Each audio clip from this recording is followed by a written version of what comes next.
This is my review of RWBY Volume 7, Episode 1, The Greatest Kingdom, which, of course, is the most ominous tale I've heard in my entire life. It's like naming it A Peaceful Day or Good Times Ahead. You just know that is not going to be the case whatsoever. And I just absolutely love this episode. That did a great job of setting up what I'm assuming is going to be the plot for the rest of the volume. I have a lot of theories and speculations about some of those characters. I do not trust AOPs whatsoever, and I think they're all going to be traitors. At least one of them's traitor. They're just asses right now. So yeah, let's get into it. So it starts off exactly where the last episode left off. They're piloting the stolen ship, trying to get to Atlas, and they're like, you know what? Security seems a little heavy, so instead of going in and trying to explain ourselves just a little bit, let's just land. That makes more sense, right? Right?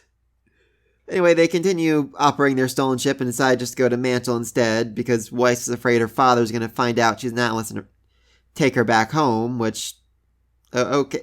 That doesn't really feel like good justification for the rest of you going along with this. So they go to Mantle instead, and I really like how the city looks. Based on New York, and honestly it reminds me of Legend of Korra, New Republic City. It's even the cars look pretty similar to it. I know it's like based on the same time period, that just what it reminded me of right off the bat. And then we see Ironwood, and he is, as Ruby said, looking tired. He's basically blocked down neighborhoods, put an embargo up. Basically, they're living in a military state. And if that wasn't obvious enough, we then see roaming soldiers going through the land and camera machines that are investigating, looking for anything or anyone suspicious. Oh, we also got to hear the new Crow voice, and I like it. It's okay. It's a little less gravelly and deep than the last Crow, but I think it still works for his character. Weiss, meanwhile, is still optimistic that Winter's gonna show up and save everyone, but doesn't seem to be the case when Winter, appears in a giant monitor that says, "If you break the law, you will be arrested." So not a great sign that they're, in the right place or everything's gonna go okay. So they decide, let's land the stolen ship and figure out things for ourselves. And of course, they have no problem at all landing military aircraft in a heavily monitored industrial city and then getting away from it without the soldiers even seeing them. We then get our first shot at this girl. Chill or Chill. I'm going to call her Chill. That makes the most sense.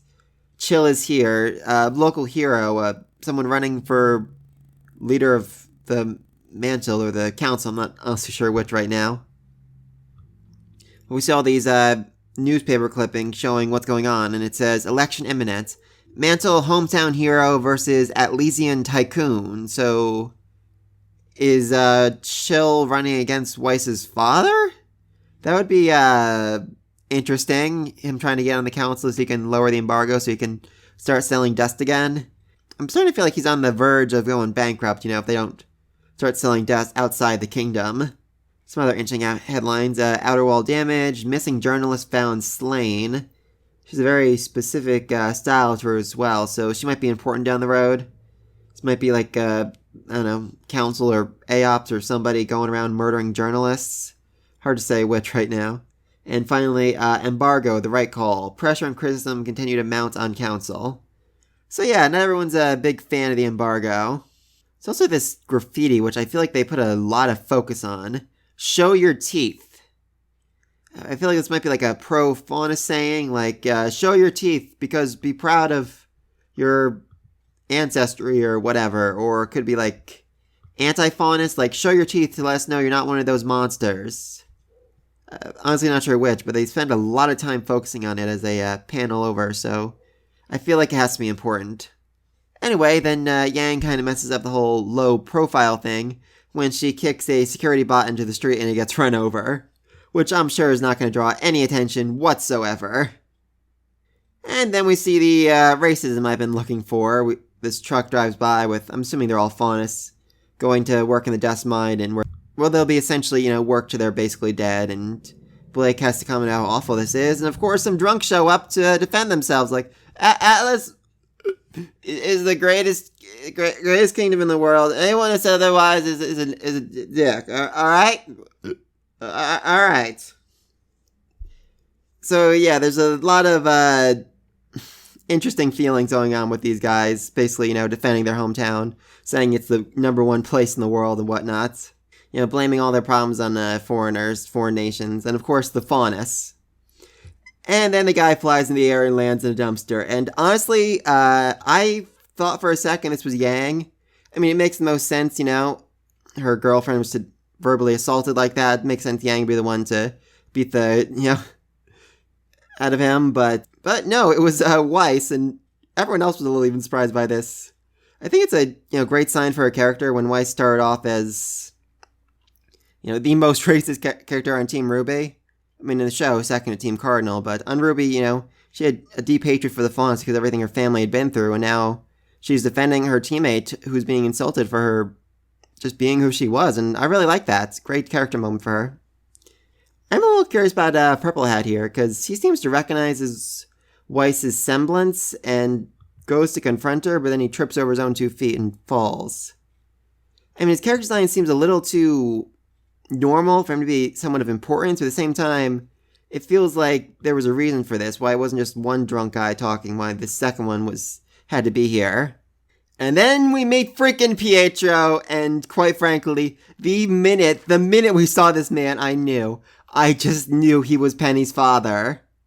I didn't see Penny coming back alive. I had a bunch of dark, terrible theories about that, some of which might still end up being proven true, but I mean, this man, just the way he looked, I mean, everything about him just screamed that he was, the father of Penny. Especially when I saw his freaking robotic chair thing.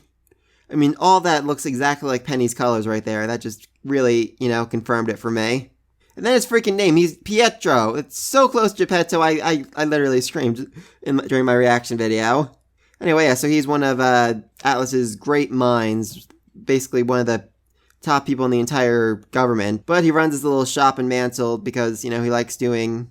Oh my god, and there's a freaking whale on his shelf! There's a freaking whale on his shelf! How did I miss that? Wow!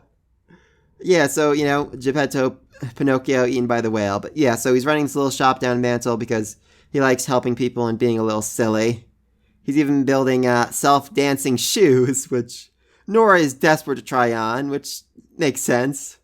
Also thinks it's like her first line in the entire episode, so that was a good moment. We then get a little background on why this whole town's gone to hell. Essentially, after, the fall of Beacon, Atlas looked kind of like idiots. Their whole infrastructure and everything was taken over so easily that it either had to be just someone who's an absolute genius or an insider. My money's on Watts. There's definitely been, that even was said by Raven that he was a disgraced Atlesian scientist of some sorts. I forget exactly what she said, but that was it. So yeah, makes sense that Watts could have helped take them down. Though it would also make sense if he has other people working for him. I really suspect Aops is being involved in that at least somewhat, but we'll see about that. So anyway, yeah, now Ironwood's super paranoid. He's basically turned to a police state, and the council's so terrified, like, alright, do whatever you want to do, just please keep us safe. So, Atlas might not really be the safest place to keep the relic right now. So as they're debating what to do, Pietro recognizes Weiss, and what's more, he recognizes Yang's arm, which I just think is like the best thing ever, because there were so many theories going around after Yang lost her arm, that Penny would be remodeled into her new arm, which, again, I know that makes no sense now, but I saw a lot of fan art for it, and that's what's so funny. But yeah, so the guy that made Penny made Yang's arm. I just love that. He's a little shocked that she painted it, honestly. Not quite sure why, but I'm not sure if he's mad or what, but that was definitely an interesting moment. And once he puts together Weiss and Yang, he's like, oh, you're Team RWBY. I'm like, well, it only took you 2 letters to get the 4-letter word, but good for you. And then finally he says, my daughter told me all about you, and I knew right then and there this was freaking... I know I said I knew before, but this absolutely confirmed it to me, 100%. You just gotta love RWBY's like, wait a minute, your daughter, okay. How many girls do I know who come from Atlas? Can't be Penny, she's dead. Anyway, all that thinking is interrupted, when the alarms start going off. I kind of love it. There's just bright flashing lights to warn you of Grim attacks. I'm guessing it's a very common occurrence. And they're all combat ready! Except for Blake, who kind of forgot that her sword broke, so she's just using the gun part of it right now. And then we see the Grim, and they're fairly freaking terrifying. I mean, their speed is just something ridiculous. They have no problem closing long distances, jumping. They're tigers or leopards or something. And the fight begins, and I just absolutely love this fight. It seems so well choreographed, so well animated, just all perfect. Some good show-offs here. Nora using John as a freaking launch point was absolutely hilarious. Crow's animation just looked absolutely like he's freaking dancing, honestly. He even used his fist. That was different. And then, oh my god, Oscar. I was very impressed by how he managed to take out the Grim like that, or at least pogo over it. I know some people might say that was a little unearned. You know, he hasn't achieved the level where he should be able to do that or not. But don't forget, he also has the soul of Ozpin in him, so all of the past Oz's across time and space are, you know, in his being, giving him enhanced muscle memory, making him stronger, making him better. So he's a accelerated learning program right there. But he's still an untrained kid, so, you know, he let his guard down as another Grim was about to take him out. But thankfully, Big Sis RWBY saved his life, which I just loved. And again, Ruby's getting some battle using her freaking rose petals attack, spinnings, twirling, just looks absolutely amazing. Weiss throws in with some anti-gravity, which lets Ren go in for the kill. Great teamwork between them, which is something we don't see very often, Ren and Weiss. And then Yang gets her butt saved by her girlfriend-ish. Just a great moment between them, showing, you know, really expanding on what they were talking about during the Adam fight, you know? They have to work together. It can't be just one fighting while the other one stays behind. Can't be, you know? Can't be one running away to try to keep the other one safe. They're in this together. They're fighting together. And that just was really well illustrated here. And then a giant green death beam shot across, cutting the Grim in half. Which was interesting. I thought this was some kind of super advanced weaponry. They're flying something or other. And then I saw her. Freaking Penny is back! Oh my god, I loved it. I complained quite a bit in my 7 Things I Need to See in Volume 7 video that I didn't want Penny coming back because I felt like it'd be like an insult to her death and all that, but I'm just so glad she's here. I just really am. I just love having her back. So, a bit of a hypocrite, yes. Up until her eyes went wide, I was somewhat convinced that she was going to end up being soulless, emotionless, forgotten RWBY, like a new model, like there's dozens, hundreds of her walking around town and whatnot. But then when her eyes lit up and she had salutations, like, yes! She is back completely and 100%! This, of course, doesn't mean the fact that it still won't go Grim. There's a theory online that basically says she's going to end up being corrupted like the Atlassian other military equipment was, her core's going to be taken over, and she's going to eventually turn into a monstrous killer that Ruby's going to have to murder. Which I'm sure won't scar her for the rest of her life. Not at all! No! And then Penny launches up for her super speed hug, which I absolutely love. It's such a RWBY move too, you know, just moving that fast to hug someone. Anyway, they're all happy to see Penny back again and glad, you know, she is herself. Her core was recovered from the arena after everything happened, and they managed to rebuild her better than ever. I don't see the sword she used to have, so now she's relying more on lasers. That's interesting. I feel like that would take up more aura, but she's bigger now, so maybe her body can handle it better. Hard to say. Of course, you can also say, now there's no strings on her. Now she's almost a real girl. Though she is, of course, still made of metal. And she wants to, you know, catch up with RWBY, have all their fun times together, but sadly, she is very busy keeping all of Mantle safe. She is its guardian, its defender, its #1 huntress. Kind of curious to see how the rest of the world reacts to her, you know. They realize she's a machine now, so do they treat her differently as like a weapon, as an object? Definitely see Aops doing that. And then as, you know, Pietro promises to give them all the answers they want, they are captured by Aops, and I don't trust any of them whatsoever. They're leaders of particular interest as well, because, I mean, he's got a rabbit's foot on, he's got a horseshoe. He kind of screams that maybe it's like a semblance involving, like, good luck or something, which would definitely clash with Crow. I'd love to see a fight between the two of them, honestly. That'd be so amazing. But it also might be part of the reason why Crow, I think, is going to end up leaving the team for the most part of this volume. And in the opening song, you see him like separate from everyone else, and you also see him fighting Tyrion along with Chill. So, yeah, honestly, that kind of makes more sense to me, because as much as Crow has done, fight alongside Team RWBY and whatnot, he is at his heart a spy, someone who works better in the shadows, someone who works better by himself, so I could definitely see him like leaving Atlas to just go and explore and figure out the truth, figure out what's going on in the underworld. Maybe Iron would even like ask him to do that as like a favor to him as his mission or something. He meets Chill, and together they work on stopping Salem's plan to invade all of Atlas and kill everyone. And so they lose the lamp they spent all of last season trying to defend, so that's not great. Anyway, they're basically arrested for being illegal hunters, and I mean, that makes a lot of sense, because they are still officially trainees, except for Crow. I mean, I'd hope that changes at this volume or next volume, Ironwood decides to come in and say, hey, I basically own the military, the government, and the schools, so I'm officially granting all of you official hunter licenses. Now you're all huntresses and hunters, so don't worry about being arrested anymore. But yeah, I just absolutely hate the AOPS team completely. They feel so full of themselves, so arrogant, so just absolutely awful, and I really do not like them whatsoever. Definitely theorizing one of them's a spy, or they're all going to end up betraying Atlas, or they're just going to be absolutely horrible people. So the episode ends with everyone in handcuffs and being led up to Atlas. I kind of have to imagine at least somebody would have recognized Weiss in that group and said, oh, our bad, you're Weiss Nee, we aren't going to arrest a princess. Or at the very least, we're going to take you out of chains. And that was the episode. Next up, the opening, which I just absolutely loved. The song's called True Love or something like that. And it seems more optimistic than other openings have been. Love the characters just changing outfits as they flash across the screen. I think it's a really good way to show how much they've grown and how much better they are. And oh, goddamn, Ruby's new outfit just looks absolutely amazing. I love her hair. She looks so good. Then you get our first real good look at the 5 members of AOPS. The one girl with a hammer is interesting because it looks a lot like Nora's weapon.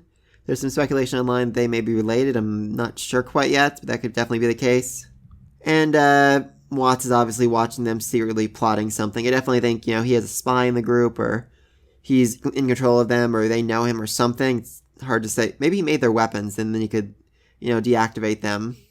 Of course, Penny's in the opening, which is a good reason why it didn't end up leaking. They didn't release it before the volume started. They didn't want to reveal that Penny was back, which I'm amazed I didn't hear about, honestly. I mean, I heard a lot of people online say they weren't surprised at all that Penny came back, but I definitely was not expecting it. At least not like they did it. Then see them all fighting some more of those Tiger Grams. And it looks like John's shield's got an upgrade where it now has like a hard light or some kind of aura attachment to it. That's interesting. I'm kind of curious what that's going to do. We see the possession type Grim that seems to have controlled a great deal of ice. And I mean, this shot's very concerning. It's, Ironwood, and then when they throw a rock at him, he turns into Jacques. That's saying like Jacques behind him. Jacques is in command. Jacques in control of what he does. I'm honestly not sure. And this one shot right here, it actually worried me quite a bit. Like, oh my god, Ironwood is fighting Oscar. This is so bad. It means that they're at war. But then when I rewatch, I'm like, oh no, they're both smiling. It's like a training match or a skirmish, or he's trying to teach him or something. Showed the Dust Mine, which I'm very excited to see. And Tyrion showed up. So yeah, he's definitely gonna be a big issue this volume for sure. Oddly enough, though, we didn't see any of Neo or Cinder in the opening, or Salem's giant flying monkeys. I have to imagine they're going to play a fairly important role in this volume. Then again, maybe it's just going to be, everything's going to just be build up, and then the end of the volume is going to be, okay, they're coming, next volume is going to be the big war against her, whatever. I still think this volume's ending with Atlas falling, but we'll see about that. Anyway, we see Tyrion fighting against Chill, and Crow even steps in, which I definitely think is going to, like I said before, proves my theory that Crow's going to end up staying on the ground, staying on Atlas to work as a spy, trying to figure out what's going on. Also kind of interesting that it looks like Chill and Tyrion have similar weapons. Curious about that. Oh, and Crow has a new outfit too, which I really like. He looks more sophisticated. And then we have these absolutely amazing flashes of black and whites with the characters, iconic colors along with them, and they just look so amazing. I love them. And finally, with a closing shot of everybody in their new outfits. I just think they all look absolutely amazing. Like I said, really don't trust Aops or Ironwood at this point. And this definitely looks like Crow's further away from everyone else on purpose. Like kind of standing on his own, doing his own thing. I mean, even Penny is freaking flying in the air, seems closer than he is. Everyone's in their new outfits. Still kind of iffy about John's hair. I kind of have to wait and see how that goes. It looks like that's the arena from Volume 3 in the corner. I'm curious about that. Did they bring the whole arena back with them? I'm not sure what the point of that would be or why, but it definitely feels important that that's there. Like a rematch or something? Hard to say. Yeah, those are my thoughts on first episode of RWBY. Super excited for the next one. Best guess, they're going to get there, and they are going to find a way to see Ironwood. Maybe Winter will help them out. I really hope we don't see Jock next episode. I feel like we need a little breathing room before Weiss has her whole confrontation with him. Maybe like a mini confrontation would work, but it's just like the first episode, Weiss tells him off and all that. I feel like it kind of ruins some of the tension we have. It needs to build up a little more. I'm not sure I mentioned this before, but I also thought it was really interesting how Weiss said she didn't think this many soldiers down in Mantle was normal, but she said she didn't know. I think this might be Weiss's first time going to Mantle. I think her whole life, she stayed up on the freaking shining city Atlas and never ventured down below to the common folk we're at. Which would definitely be interesting. Further shows how separated she is from the common people because of who she was, and now she's trying to understand them better. She understands Blake well enough to throw a guy in the trash for him. Then they're going to go, hopefully, see Ironwood and explain they have the lantern and he'll have his own plan. I'm guessing it involves the Staff of Creation, because that's also shown in the very end of the opening. We had a good flash of it, so that could be interesting. Staff of Creation. I honestly don't know what that could do. I mean, creation, can you, make anything? Can you bring back the dead? Can you... That'd be cool. They can make Penny like a real human body and transfer her aura into it. That'd actually be really cool. I'd like to see that. Could they build a 60-foot wall around all of Mantle to make sure no Grimm get in anymore, or something like that? Just very curious exactly what this is going to do. And they're going to likely need the Winter Maiden to open it. It could be the Winter Maiden is anyone Aops, but other than that, the best bets right now are still Willow or Winter. I'm leaning towards Willow because it seems so obvious that, Winter would be the maiden. And, they kind of kicked her out of the whole meeting with Crow about all the secrets and stuff. So, yeah, it would be weird if they kicked the maiden out of the meeting where they talk about the maidens and all that. She definitely didn't seem like she was in the know back then. Aura transfer, though, that'd be definitely interesting. Because there is an aura transfer machine. Talking about back with Penny. It was definitely an aura transfer machine. They might actually end up giving Penny a real human body. That'd be interesting, because, there is a machine they had that, transferred a person's aura to someone else. They were trying to use that on Pierre way back when. So could they use that on Penny to, after they use the Staff of Knowledge to make a real body for her? Could they transfer her being to that real body and make her a real girl? That's how Pinocchio's story ends, doesn't it? That'd definitely be weird. Definitely going to be interesting to see how Ironwood responds to Oscar. He's not Ozpin, but he is Ozpin. I'm sure there's a lot of guilt over what he did, Basically, every step he took, the whole Atlas and military in Volume 3 and 2 and 3, just made things a lot worse. He brought the army there, and the army ended up turning on them, just as Oz predicted they would, well, more or less. He made the human girl robot that was part of the reason everyone lost faith in the world as a whole and brought in the Grimm. So, yeah. A lot of mixed emotions there. I can't wait for it. But let me know your think down below. What's going to happen in this volume? Do you think it's going to be 2 volumes in Atlas or just 1? And what happens next, honestly? Who are we going to see next? What's going to happen in the next episode? And where the freak are Neo and Cinder? What are they planning? Sure, let me know what you think down below. Until next time. Peace.